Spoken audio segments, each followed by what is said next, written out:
அஸ்ஸலாமு அலைக்கும் வரஹ்மத்துல்லாஹி வபரகாத்து.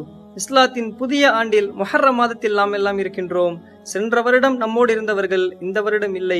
அல்லாஹ் அவர்களுடைய பாவத்தை எல்லாம் மன்னித்து அவர்களுடைய கபரை சூரியனை போன்று பிரகாசமாக்கி விசாலமாக்குவானாக.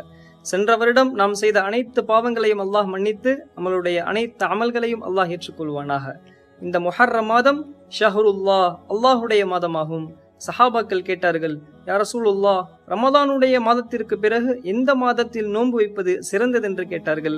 அதுக்கு நபி ஸல்லல்லாஹு அலைஹி வஸல்லம் அவர்கள், அஃதலு ஸியாமி பஅத ரமதான் ஷஹ்ருல்லாஹ் அல் முஹர்ரம், ரமதானுடைய மாதத்திற்கு பிறகு அல்லாஹுடைய மாதமான முஹர்ரம் மாதத்தில் நாம் வைக்கும் நோன்புதான் சிறந்தது என்று நபி ஸல்லல்லாஹு அலைஹி வஸல்லம் அவர்கள் கூறினார்கள்.